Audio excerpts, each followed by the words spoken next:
Good morning everyone. कैसे हैं आप सभी? उम्मीद करता हूँ सभी बहुत अच्छे होंगे। Today is 28th of July 2022 और डे है थर्सडे। तो यहाँ पे जो वो कुछ प्रीवियस ईयर के क्वेश्चन है हिमाचल प्रदेश सेक्रेटरीट के एग्ज़ाम में, क्लर्क के एग्ज़ाम में जो वो पूछे गए थे। हिमाचल प्रदेश की हिस्ट्री से रिलेटेड जो वो क्वेश्चन है, काफ़ी अच्छे क्वेश्चन है, काफ़ी इंटरेस्टिंग क्वेश्चन है। तो सबसे पहले मैं आपको बताऊं कि इस वीडियो में हम लोग जो वो क्या क्या इसके साथ डिस्कस करने वाले हैं। फर्स्ट क्वेश्चन है जैसे कि 54 आप यहाँ पे देख रहे हैं, चंबा कसीदाकारी और रुमाल के प्रवर्तन में किसने गहन रुचि ली। तो यहाँ पे चंबा रुमाल के बारे में है, तो चंबा रुमाल की हिस्ट्री के बारे में जो वो थोड़ा सा जानने की कोशिश करेंगे कि चंबा रुमाल जो वो है क्या चीज़, किसने जो वो बनाया, क्या इसकी पूरी हिस्ट्री है, अभी जो वो कैसे चंबा रुमाल का यूज़ होता है, पहले कैसे होता था, वो सभी बातें जो वो हम लोग डिस्कस करेंगे चंबा रुमाल के बारे में। नेक्स्ट क्वेश्चन यहाँ पे आप देख रहे हैं, मसरूर टेम्पल ऑफ कांगड़ा के बारे में है। तो इस मंदिर के इतिहास के बारे में भी थोड़ा सा जानने की कोशिश करेंगे कि ये जो मशहूर मंदिर है कहाँ पर है, कब बनाया गया था, किसने बनाया इसको, क्या सच में जो वो एक ही पत्थर को काट के ये बनाया गया था और किसने बनाया। यहाँ पे एक छोटी सी झील भी है मशहूर झील के नाम से जिसे जानते हैं। इसके इसी मंदिर की जो छाया है जो इस पर इसके अंदर बनती है, काफ़ी अच्छा जो वो दिखाई देता है। तो इसके बारे में थोड़ा सा जानने की कोशिश करेंगे, इसकी हिस्ट्री के बारे में।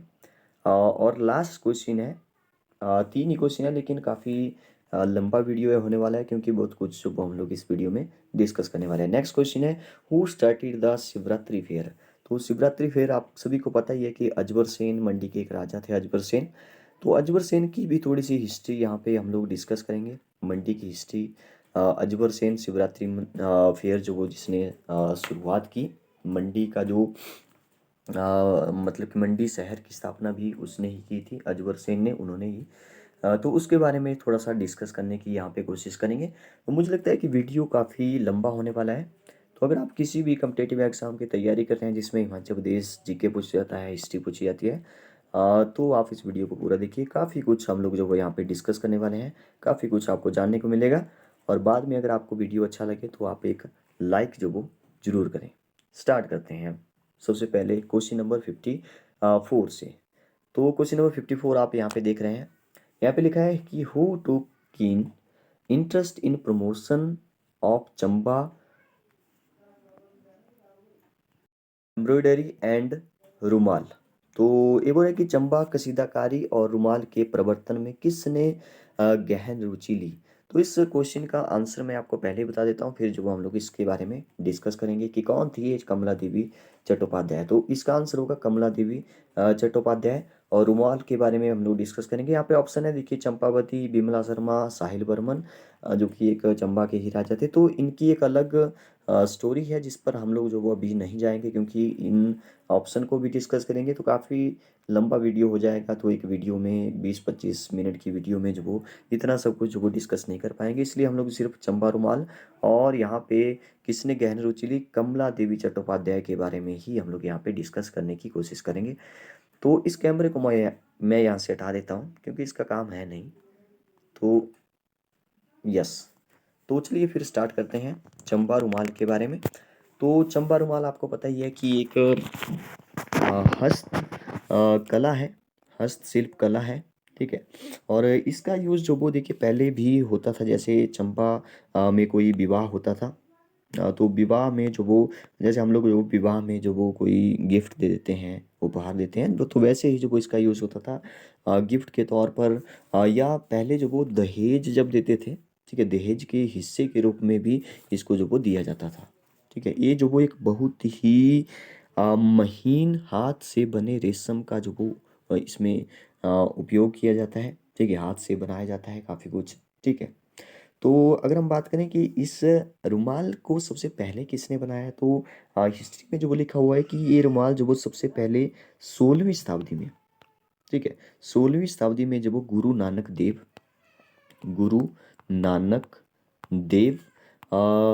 की बहन थी एक, उसका नाम था बेबे नानकी, ठीक है, बेबे नानकी द्वारा जो वो बनाया गया था। ठीक है, जो अभी जो वो प्रेजेंट में जो वो आपको मिलेगा होशियारपुर के गुरुद्वारा में जो वो संरक्षित किया गया है उसको।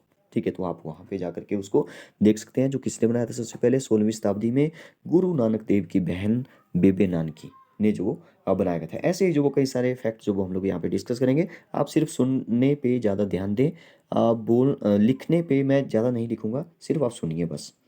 ठीक है, नोट्स बनाने की ज़रूरत नहीं है। आपको एक कहानी के जैसे जो वो सुनने को मिलेगा, एक कहानी ऐसा लगेगा कि आप मैं एक कहानी सुना रहा हूँ, आपको चीज़ें याद होना शुरू हो जाएगी। ठीक है, तो अगर हम बात करें इस रुमाल की, तो एक रुमाल जो वो लंदन में भी है। ठीक है, लंदन, लंदन में विक्टोरिया अल्बर्ट संग्रहालय में है। ठीक है, तो वहाँ पे भी संग्रहालय में जो वो एक रुमाल है, उसके पीछे की हिस्ट्री ये है कि 1883, ठीक है, 1883 में राजा गोपाल सिंह हुआ करते थे। ठीक है, राजा गोपाल सिंह जो वो हुआ करते थे। गोपाल सिंह ने जो वो क्या किया कि अंग्रेजों को जो वो गिफ्ट के तौर पर जो वो एक रुमाल दिया था। ठीक है, तो अभी भी जो है वो वहाँ पे विक्टोरिया अल्बर्ट संग्रहालय में संरक्षित है। ठीक है, लेकिन आपको बताइए कि पहले की काफ़ी इसके बारे में स्टोरीज है, लेकिन आज़ादी के बाद आपको बताइए कि इस कला कार्य ने जो वो अपना शाही जो संरक्षण था वो जो वो खो दिया। ठीक है, ये जो वो व्यवसाय के तौर पर जो वो उसका यूज़ होने लगा, कई सारी सस्ती किस्मों जैसे टेबल क्लॉथ हो गए, कुशन कवर हो गया, कि कपड़े, मशीन से बनी वस्तुओं को बाजार में प्रतिस्पर्धा के रूप में, मतलब कि अन्य से सस्ती व्यवसायीकरण के कारण जो वो इसने अपनी जो गुणवत्ता है वो जो वो खराब कर दी। ठीक है, और इसकी जो भी जैसे मतलब इस कार्य को फिर से पुनर्जीवित करने के लिए जो वो 1970 के दशक में जो वो एक नाम जो वो आता है उषा भगत का। ठीक है, उषा भगत का नाम आता है, जो इंदिरा गांधी की मित्र जो वो कही जाती है। तो उन्होंने वो जो सबसे मतलब कि पहल की, और DCC ने जो वो संग्रहालयों से जो वो कला के जो भी प्रमुख डिज़ाइन थे उनका जो पता लगाया, और महिलाओं को जो फिर से इसके बारे में जो वो प्रशिक्षित किया। ठीक है, तो पहल किसने की थी 1970 के दशक में? उषा भक्त ने। ठीक है, और 16 डिज़ाइनों को जो वो फिर से बनाया गया। ठीक है, 1970 की बात हो रही है, 1970 के बाद की 16 डिज़ाइनों को फिर से बनाया गया।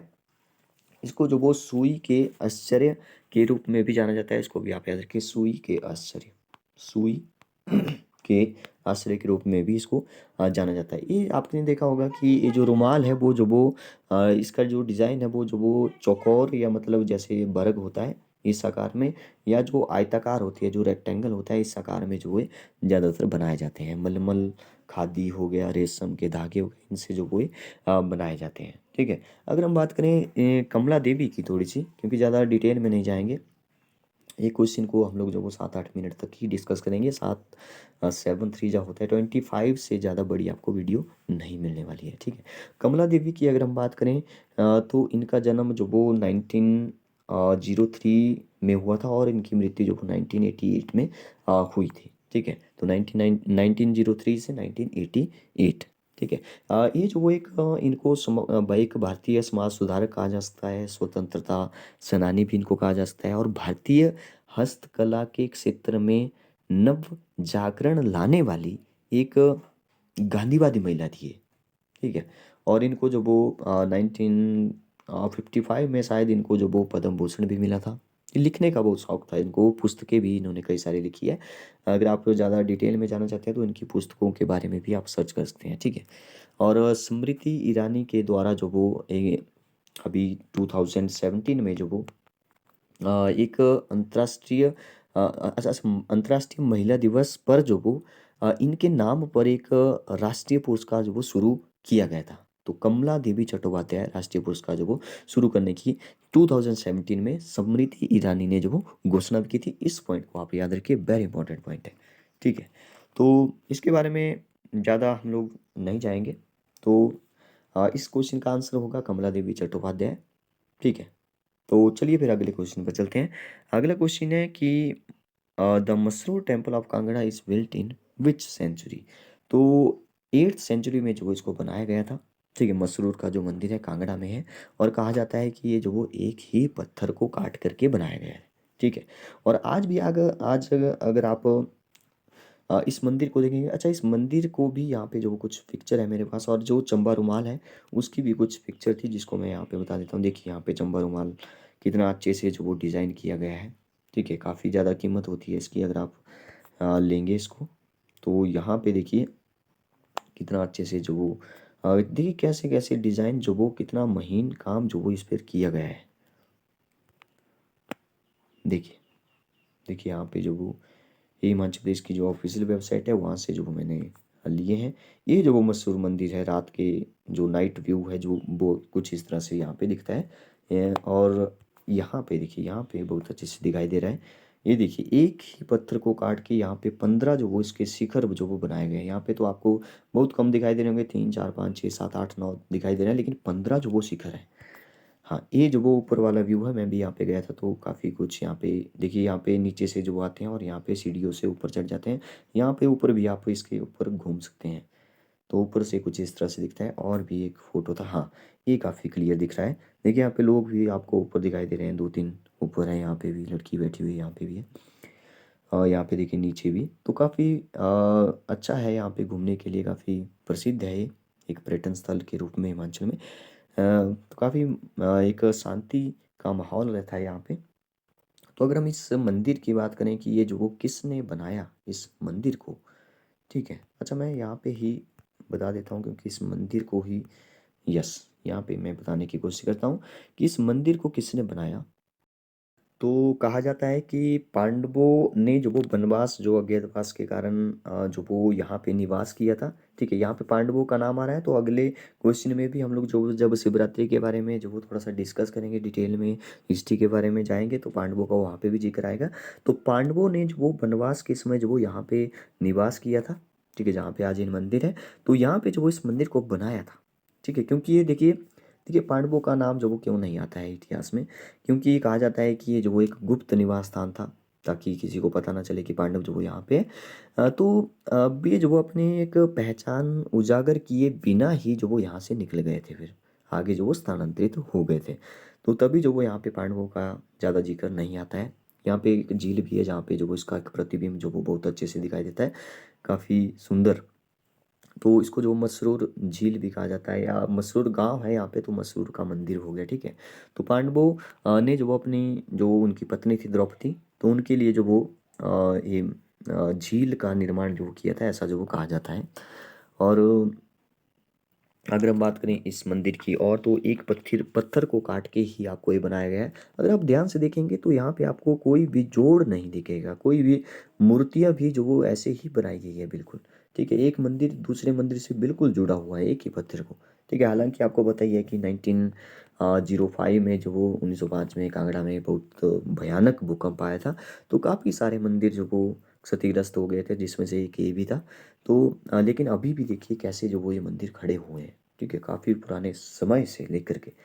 और यह कहा जाता है कि ये हिंदू मंदिरों में से जो वो उस टाइम एक था, शिव और विष्णु देवता जो भी थे, ठीक है, तो उनको समर्पित जो वो ये मंदिर है। और एक इम्पॉर्टेंट बात, जो वो हिमालय का पिरामिड इसको कहा जाता है। क्वेश्चन पूछा जा सकता है, हिमालय का पिरामिड जो वो किसको कहा जाता है, तो इसी मशहूर मंदिर को जो वो कहा जाता है 8वीं शताब्दी में जिसको बनाया गया था। ठीक है, और यह मंदिर जो वो एक उत्तर भारतीय नगर वास्तु शैली में जो वो उसको बनाया गया था। ठीक है, तो अभी तक जो वो देखिए कैसे ये मंदिर जो वो खड़ा हुआ है। अगर हम बात करें यहाँ पे जो वो एयरपोर्ट है, गग्गल एयरपोर्ट, जो कि हिमाचल का सबसे ऊंचाई पर स्थित एयरपोर्ट है। अगर इसकी ऊंचाई की बात करें तो 2500 फीट के आसपास जो इसकी लगभग ऊंचाई है। तो गग्गल एयरपोर्ट से लगभग जो वो 30 35 किलोमीटर जो वो अप्रोक्सीमेट बता रहा हूँ, एग्जैक्ट मुझे नहीं पता। अगर आप गूगल पर सर्च करते हैं तो आपको मिल जाएगा। 30 35 किलोमीटर जो वो यहाँ से इसकी मतलब कि यहाँ आपको जाना पड़ेगा। और अगर रेल की बात करें तो यहाँ से सबसे नज़दीक का जो रेलवे स्टेशन है शायद दौलतपुर है। तो दौलतपुर चौक जो वो यहाँ पे सबसे नज़दीक है। धर्मशाला से भी ये 35 40 किलोमीटर की डिस्टेंस पर जो ये मंदिर है। अगर हम बात करें इसकी, देखिए कैसे बना हुआ है, इसकी वास्तुकला की, अंदर की वास्तुकला को देख के आप जो वो हैरान रह जाएंगे। यहाँ पे कोई ऐसा सीमेंट जो वो नहीं लगाया गया है, मतलब कि कोई जोड़ नहीं मिलेगा सीमेंट का। ठीक है, और यहाँ पे कई सारी मूर्तियाँ हैं, जैसे सीढ़ियाँ हैं, दरवाजे बिल्कुल वैसे ही बनाए गए हैं जैसे एक ही पत्थर को काट के बनाए गए हैं। ठीक है। और यहाँ पे इंटरेस्टिंग बात यह है कि ये जो जितने भी शिखर हैं जो 15 शिखर हैं, अभी तो आपको शायद कम नहीं दिखेंगे, लेकिन ये 15 शिखर जो वो जब भी बनाए गए थे तो 15 शिखर बनाए गए थे, ऐसा कहा जाता है। और अगर बात करें कि कब जो वो इस मंदिर का पता चला, तो 1875 में जो वो इस मंदिर को खोजा गया था। तो चलिए नेक्स्ट क्वेश्चन पे चलते हैं। काफ़ी कुछ हमने इसके बारे में जान लिया। अगर आप यहाँ पे जाना चाहते हैं तो यहाँ पे जाकर के जो आप इसकी वास्तुकला के बारे में कई सारी मूर्तियाँ देखेंगे। इसके गर्भगृह, हाँ इंटरेस्टिंग बात यह है कि इसके गर्भगृह में जो वो आज भी अच्छा आज भी नहीं, पहले तो चलो मैंने बताया कि आपको शिव और विष्णु को जो वो समर्पित ये मंदिर था, लेकिन आज इसके गर्भगृह में जो वो राम, सीता और लक्ष्मण की जो वो मूर्तियाँ मिलेगी। ठीक है, इसके पीछे जो वो एक अलग स्टोरी जो वो होगी, जिसके बारे में अभी हम डिस्कस नहीं करेंगे। तो नेक्स्ट क्वेश्चन पे चलते हैं। क्वेश्चन नंबर 57 है यहाँ पे, who started the Shivratri fair of Mandi. तो मंडी का जो शिवरात्रि फेयर था, मंडी में आपको पता है कि शिवरात्रि मेला लगता है 8-10 दिनों तक, जो वही चलता रहता है काफ़ी लंबे टाइम तक। ठीक है, 15-15 दिन तक भी चलता है कई बार। ये मंदिर की शुरुआत किसने की थी? तो इस क्वेश्चन का आंसर होगा अजबर सेन। अजबर सेन ने जो वो इस मंदिर की शुरुआत की थी। तो ज़्यादा डिटेल में इसकी हिस्ट्री के बारे में, राजाओं के बारे में तो यहाँ पे डिस्कस नहीं कर सकते क्योंकि वीडियो लंबा हो जाएगा। देखिए थोड़े से कुछ फैक्ट्स के बारे में डिस्कस करते हैं। देखिए 1527 में जो वो अजबर सेन ने ही मंडी शहर की स्थापना की थी। ठीक है, ये भी क्वेश्चन पूछा जाता है। और ये जो अजबर सेन थे, मंडी के एक महान शासक के रूप में जो आप इनको देख सकते हैं। उन्होंने ही जो आजकल भूतनाथ का मंदिर बहुत ज़्यादा प्रसिद्ध है मंडी में, तो भूतनाथ का मंदिर भी इन्होंने ही बनाया था। और इनकी एक रानी थी जिसने जो वो त्रिलोकीनाथ बनाया था। ठीक है, तो ये भी जो वो आपको याद रखना है, इम्पोर्टेंट है। ठीक है, अगर हम थोड़ी सी हिस्ट्री के बारे में बात करें इसकी, तो 765, ये कहाँ चला गया, 765 ईस्वी में जब आपको पता होना चाहिए कि सुकेत का गठन हुआ था, सुकेत रियासत।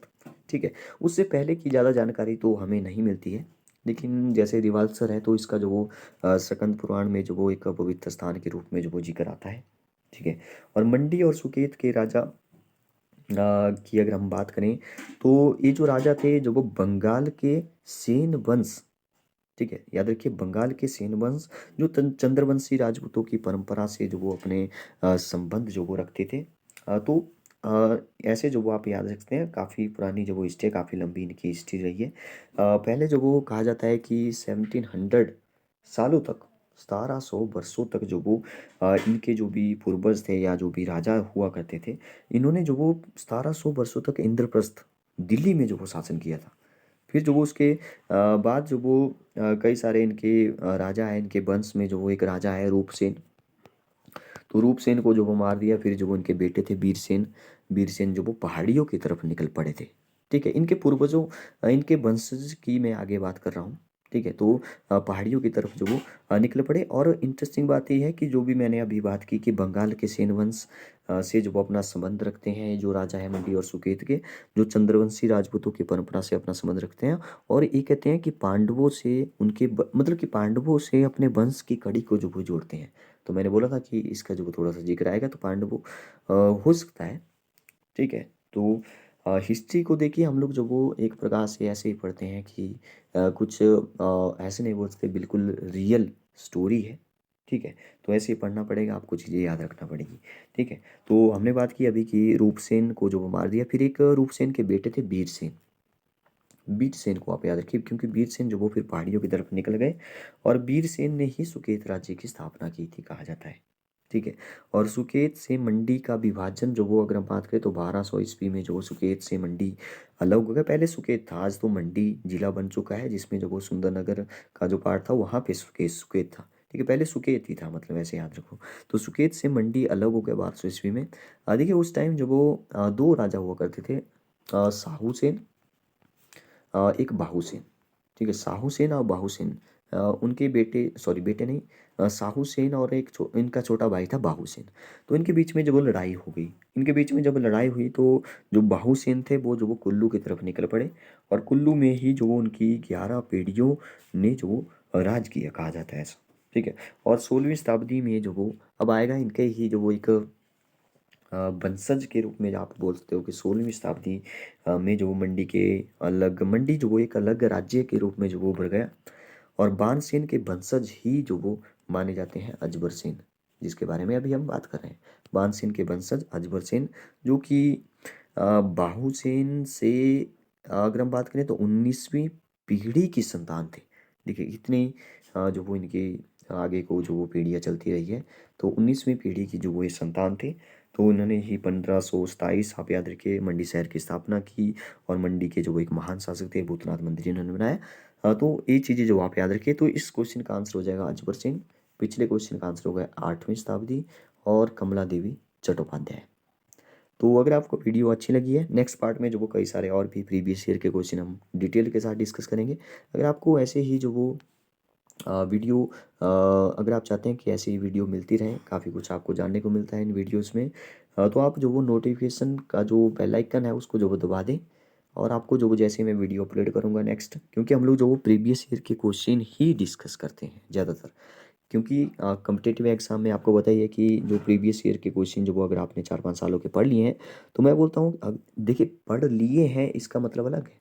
ठीक है, मतलब कि आपको सिर्फ इनके जो वो आंसर पता है वो बात अलग है। लेकिन आपको अगर ऐसे 3 क्वेश्चन जो अगर आपने डिटेल में जो वो इनके छोटे-छोटे नोट्स बना लिए, या अगर आपने जो वो इनको डिटेल में जो वो याद रख लिया, तो मैं बोलता हूँ कि आपके जो वो आपको कॉम्पिटिटिव एग्ज़ाम में जो पास होने से कोई नहीं रोक सकता। ओके, तो अगर आपको वीडियो अच्छी लगी है तो लाइक करिए। अगर आपने सब्सक्राइब नहीं किया तो सब्सक्राइब करिए NCERT classes 2.1। Okay, thank you and have a nice day.